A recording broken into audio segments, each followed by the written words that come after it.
Assalamualaikum warahmatullahi wabarakatuh. Selamat pagi, selamat kembali ke sekolah di tahun pelajaran 2020-2021. Meskipun masih dalam kondisi di tengah pandemi COVID-19, saya juga berharap kalian semua tetap sehat, tetap senantiasa dapat menjaga kesehatan dan keselamatan diri masing-masing, keluarga, dan masyarakat di sekitar kalian.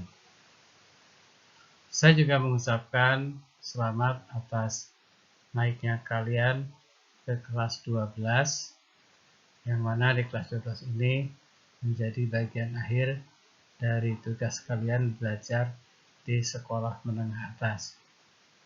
Perlu kalian camkan bahwa di kelas 12 ini tidak seperti di kelas 11 atau kelas 10.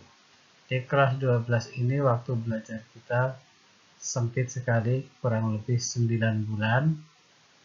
Apalagi di tengah kondisi pandemi ini, maka belajar itu memerlukan usaha yang lebih keras untuk bisa memahami setiap mata pelajaran yang diberikan oleh Bapak Ibu guru. Tujuan di kelas 12 tidak lagi sama dengan di kelas sebelumnya. Di kelas 12 itu kalian harus sudah lebih dewasa. Dalam hal ini, tujuan kalian tidak sekedar hanya lulus dari SMA, tapi juga kalian punya tugas dan tanggung jawab untuk bisa lolos ke perguruan tinggi yang diidamkan, ataupun bagi kalian yang ingin bekerja, tentunya berharap mendapatkan pekerjaan sesuai yang diharapkan. Untuk itu, maka diperlukan usaha yang betul-betul gigih untuk bisa menjadi siswa yang berprestasi, bisa lulus dan sekaligus lolos ke perguruan tinggi yang diidamkan. Nah, untuk itu, maka sekali lagi saya tekankan perlu upaya dan kerja keras dari kalian semua, dan apa-apa yang sudah kalian lakukan di kelas 11 yang kurang baik, maka buanglah. Karena waktu kalian hanya sebentar, kurang 9 bulan. Untuk itu perbaiki diri, tetapkan semangat dan siap untuk bekerja keras, disertai dengan doa dan berbuat kebajikan khususnya kepada orang tua dan umumnya kepada sesama manusia. Sebagai awal di kelas 12 ini untuk pelajaran kimia di kelas 12 itu kita punya di semester dasar ini kita punya kurang lebih 4 bab, dimulai dari sifat koligatif larutan, kemudian reaksi redoks dan elektrokimia, kimia unsur, serta kimia karbon.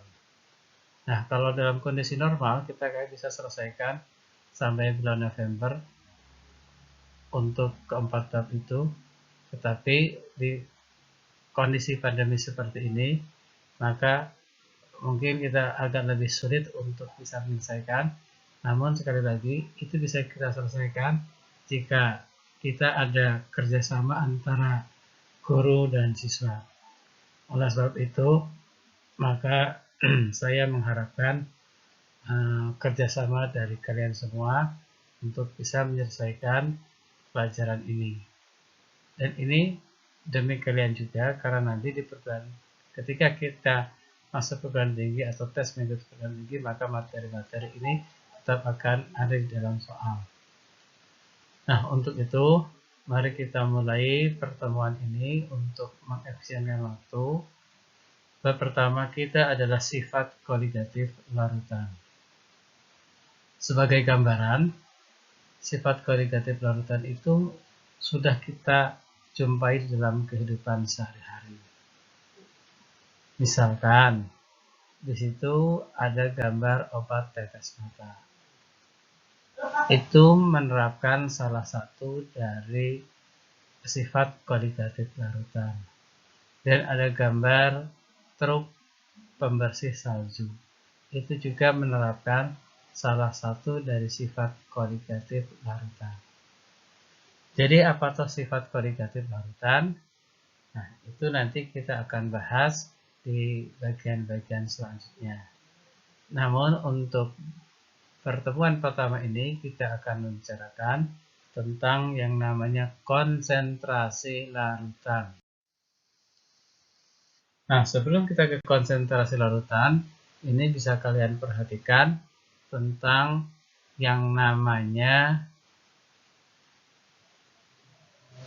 peta konsep atau mind mapping dari sifat koligatif larutan. Nah, di sini sifat koligatif larutan itu ini tergantung pada jumlah partikel zat terlarut. Kemudian sifatnya dibagi dua, ada sifat koligatif larutan elektrolit dan sifat koligatif larutan non-elektrolit. Ini yang non-elektrolit, ini yang elektrolit. Dan seterusnya bisa kalian lihat dan kalian baca. Nah, bagian pertama dari sifat kualitatif larutan, kita akan membahas yang namanya konsentrasi larutan. Dalam hal ini kita akan mempelajari molalitas dan fraksi mol. Di kelas 11, kalau tidak salah, kalian sudah belajar yang namanya molaritas pakai R. Di sini kita menggunakan molalitas, lambangnya M kecil, harap dibedakan dengan molaritas yang lambangnya M besar.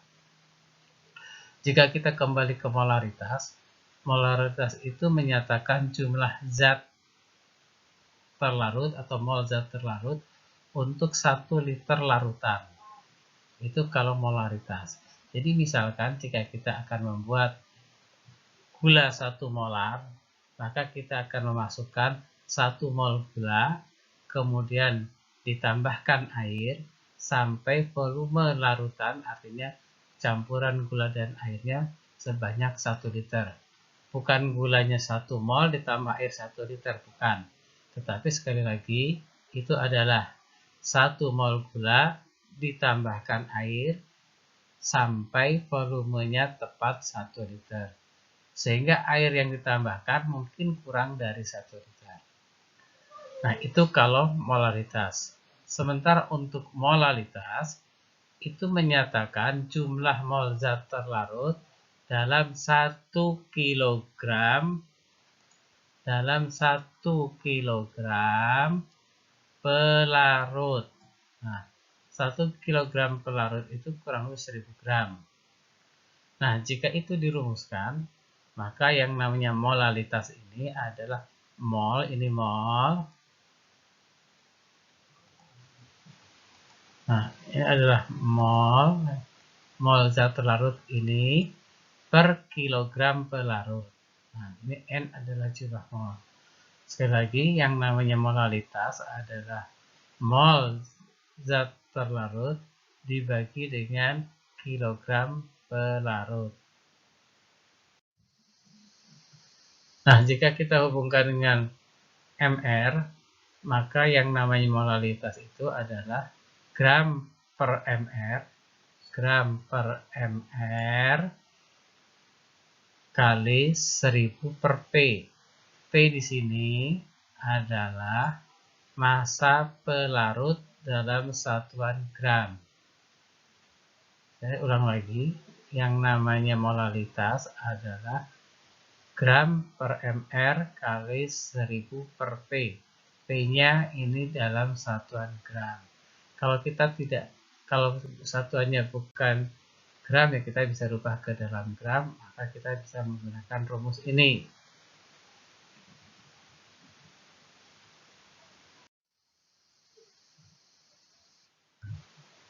Contoh. Nah, untuk pertama mari kita lihat contoh. Sebanyak 1,8 gram glukosa, rumusnya C6H12O6, dilarutkan dalam 100 gram air. tentukan molalitas larutan glukosa tersebut. Mari kita lihat bagaimana kita menjawabnya. Nah, rumus molalitas kita adalah M sama dengan M kecil sama dengan gram per mr kali 1000 per P. M kecil, gramnya adalah 1,8, ini massa glukosa. Kemudian mr glukosa ini 180, ini mr. Nah, ini mr. Nah, ini. Dan massa airnya adalah 100, maka 1,8 per 180 kali 1000 per 100 sehingga didapatkan nilainya 0,1. Maka molalitas dari larutan tersebut adalah 0,1 molar. Ini contoh yang pertama.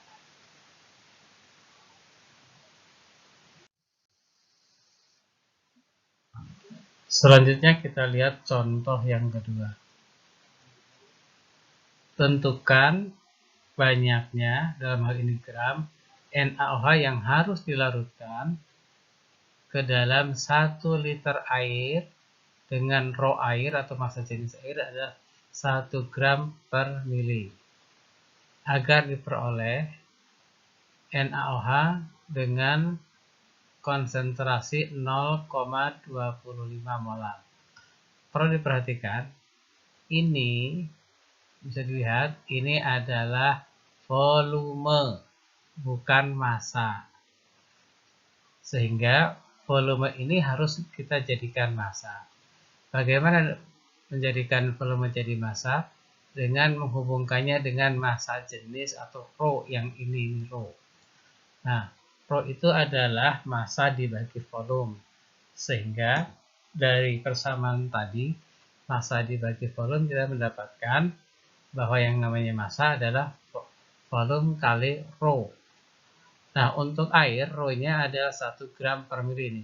Ini massa, ini volume. Sehingga kalau kita punya persamaan ini, maka nanti kita bisa mendapatkan berapa massa untuk 1 liter air. Nah, sehingga jawabannya kita cari dulu massa dari 1 liter air. 1 liter air itu adalah 1000 ml. 1000 ml. Nah, karena rho-nya adalah 1 gram per mili, maka 1000 mili itu tinggal kita kalikan 1000 mili kali 1 gram per mili. Sehingga milinya bisa kita coret, maka massa dari 1 liter air adalah 1000 gram. Nah, setelah ini dapat, maka kita bisa masukkan ke rumus ini kembali. Molalitas NaOH adalah gram per mr kali 1000 per P. Gramnya kita belum tahu, ini belum tahu. Kemudian mr NaOH ini 40. Kemudian 1000 tetap. Kemudian massa pelarutnya dalam hal ini adalah air 1000. Sehingga kita dapatkan 0,25 adalah G per 40. Maka nilai G-nya adalah sama dengan 10 gram. Nah, sekali lagi, langkah yang pertama adalah merubah volume yang tadinya dalam liter menjadi massa dengan menggunakan rho ini. Nah, sehingga tinggal mengalihkan volume dengan rho, kita akan dapatkan massa. Setelah dapat massa, kita kembali ke rumus semula, yaitu gram per mr kali 1000 per P, sehingga kita akan mendapatkan jawaban dari pertanyaan ini, yaitu 10 gram.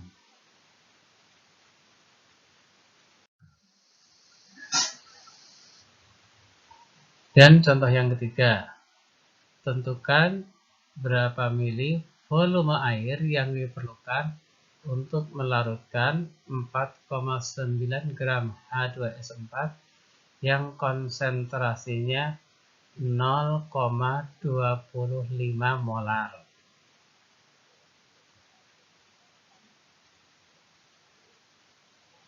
0,25 molar ini. Ini mohon dikoreksi, yang ini adalah molal, seharusnya bukan M besar, tapi ini adalah M kecil, ini salah tulis. Jadi nanti mohon dikoreksi. Yang ini adalah seharusnya yang ini seharusnya M kecil. Nah, harusnya 0,25 molar. Maka rumus kita sama saja. Nah, kita akan kalau tadi kita mencari massa, nanti kita mencari volume. Maka rumusnya sama. Ini angkanya agak ke bawah sedikit. 0,25 sama dengan 4,9, itu massa H2S4 dibagi 98, ini MR dari H2S4 kali 1000 per P. P ini adalah massa dari airnya. Kemudian didapatkan P-nya adalah 20 gram. Karena rho air adalah 1 gram per mili, maka 20 gram air berarti setara dengan 20 ml air. Dengan demikian, kita bisa dapat jawaban bahwa volume air yang diperlukan untuk melarutkan 4,9 gram H2S4 dengan konsentrasi 0,25 molal itu adalah 20 ml. Jadi ini yang tadinya massa dirubah menjadi mili dengan menggunakan rho atau massa jenis.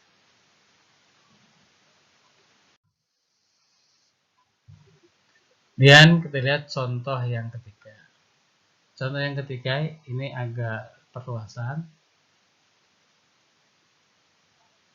Berapakah kemolalan dari larutan 10% massa atau W per V dari NaCl?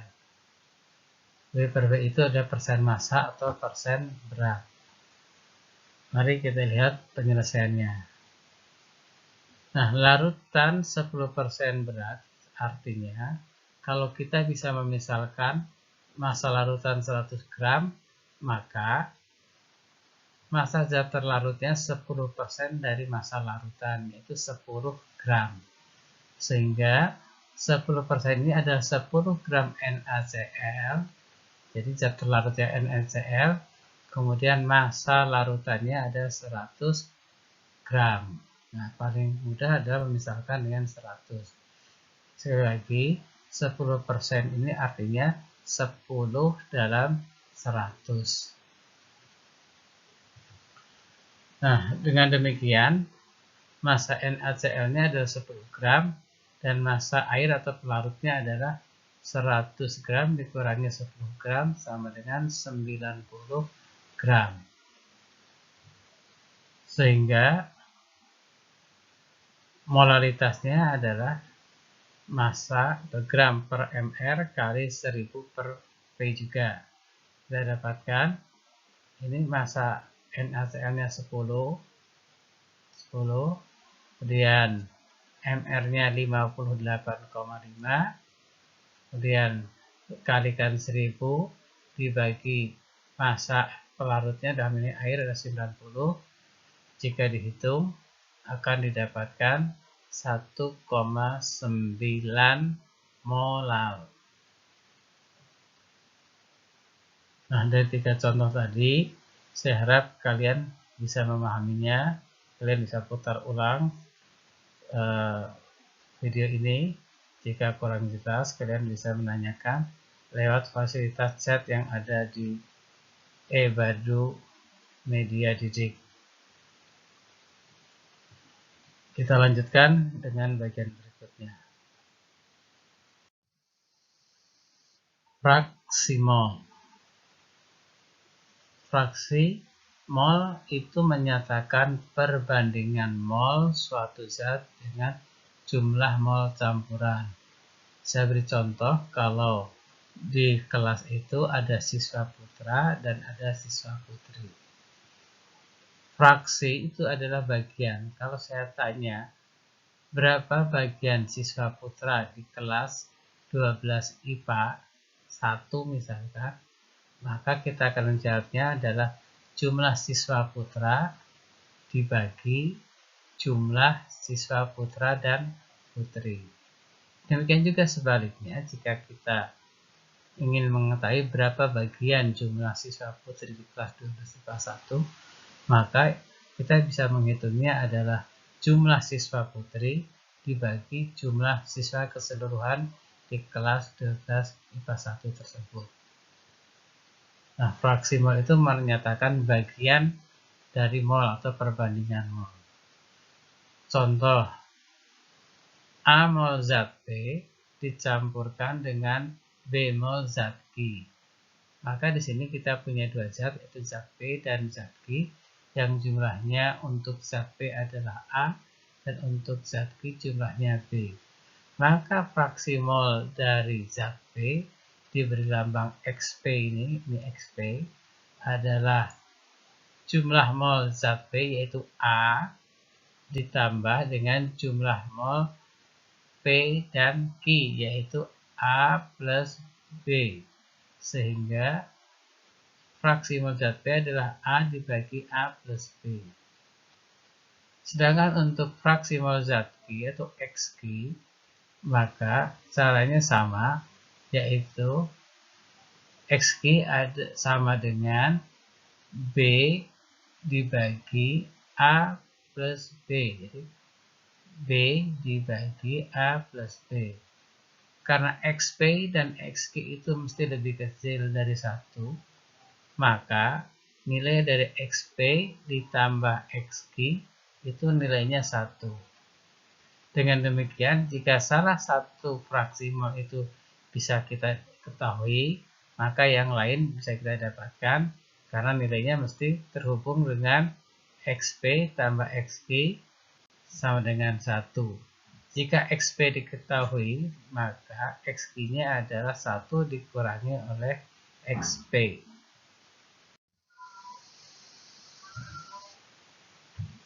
Contoh.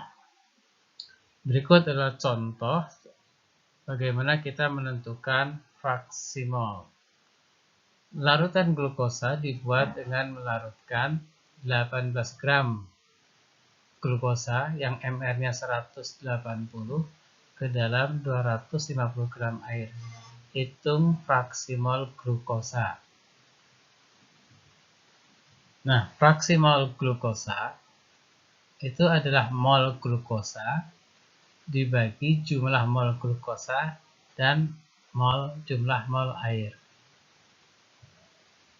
Nah, mol glukosanya adalah massa glukosa dibagi dengan MR-nya 18 dibagi MN-nya 180.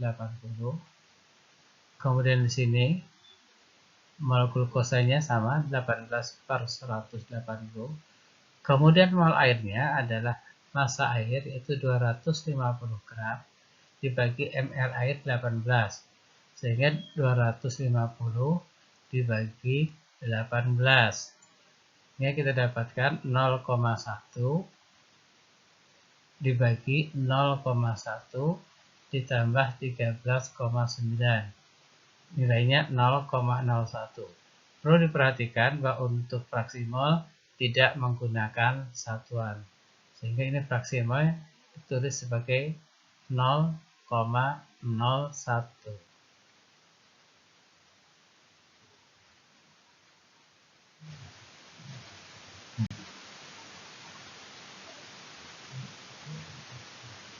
Lanjutkan dengan contoh yang kedua. Fraksi mol urea atau CONH2 2 kali dalam air 0,4. Tentukan berapa massa urea dan massa air yang terdapat dalam campuran tersebut. Jadi di soal ini yang diketahui adalah fraksi molnya, sementara massa atau mol masing-masing belum diketahui. Mari kita lihat penyelesaiannya. Nah, fraksi mol urea itu 0,4. Berarti kalau kita buat ke dalam pecahan, 0,4 itu adalah 4/10. Yang berarti ini mol ureanya ada 4 mol. Sedangkan mol airnya, karena yang 10 ini adalah gabungan dari mol urea dan mol air, maka mol airnya adalah 10 dikurangi 4 sama dengan 6 mol. Nah, setelah molnya kita dapatkan, maka kita bisa melihat berapa massa urea dan massa airnya. Massa ureanya adalah mol kali mR urea, 4 kali 60, didapatkan 240 gram. Kemudian massa airnya adalah mol air dikalikan dengan mR air, 6 kali 18, 108 gram. Jadi dari sini kita bisa dapatkan massa urea dan massa air di dalam campuran dengan konsentrasi 0,4 molal.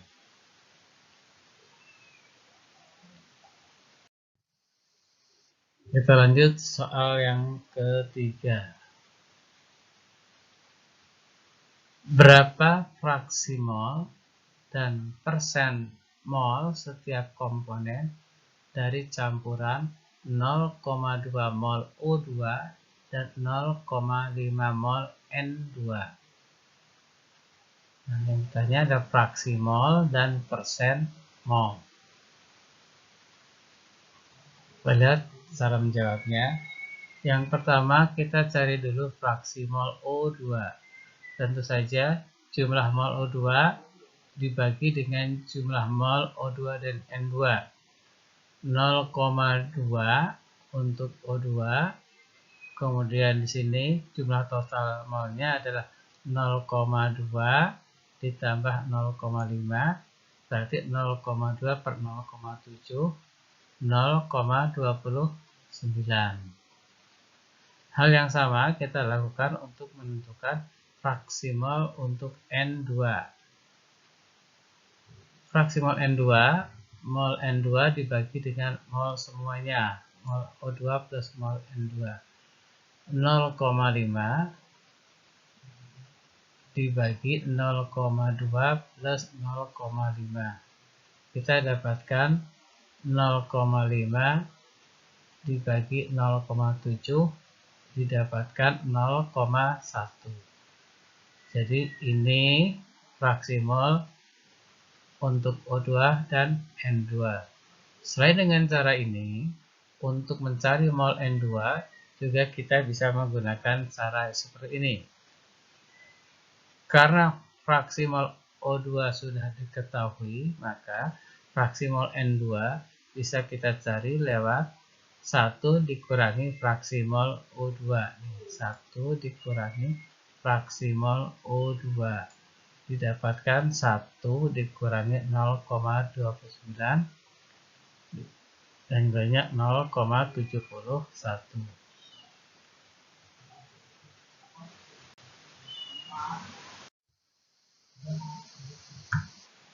Selanjutnya, untuk mencari persentasenya, maka persen mol O2 adalah 0,29 kali 100%, sama dengan 29%.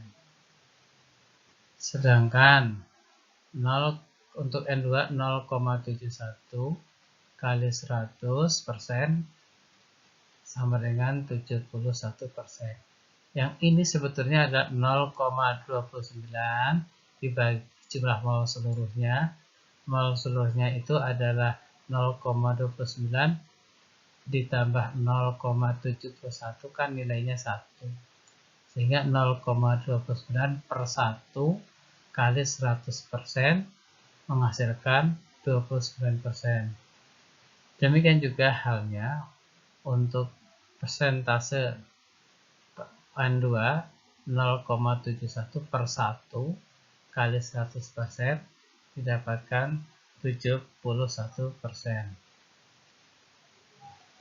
Nah, maka kita akan dapatkan ini nilai persentase dari N2 dan O2.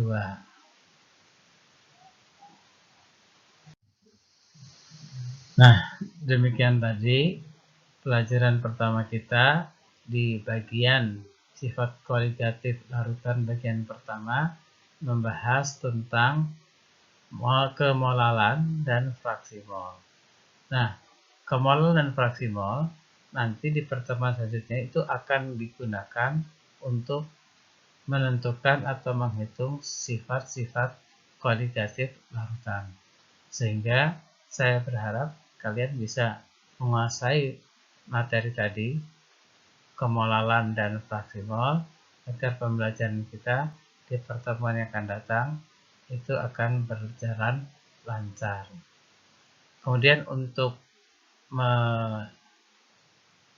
meriksa pemahaman kalian, maka di bagian akhir ini nanti ada tugas yang saya kirimkan nanti lewat media Ebado ini. Kalian kerjakan, itu berupa lembar aktivitas siswa. Kalian bisa download nanti linknya, atau di Ebado ini saya sertakan.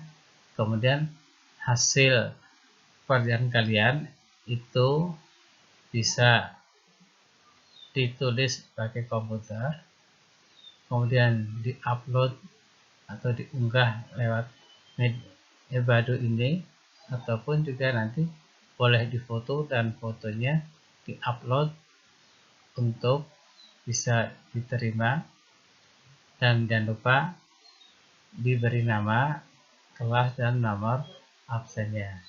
Sekian, selamat melanjutkan pelajaran. Jika tidak jelas bisa diulang atau nanti ditanyakan via chat ini. Terima kasih atas perhatiannya. Jaga kesehatan dan jaga keselamatan. Assalamualaikum warahmatullahi wabarakatuh.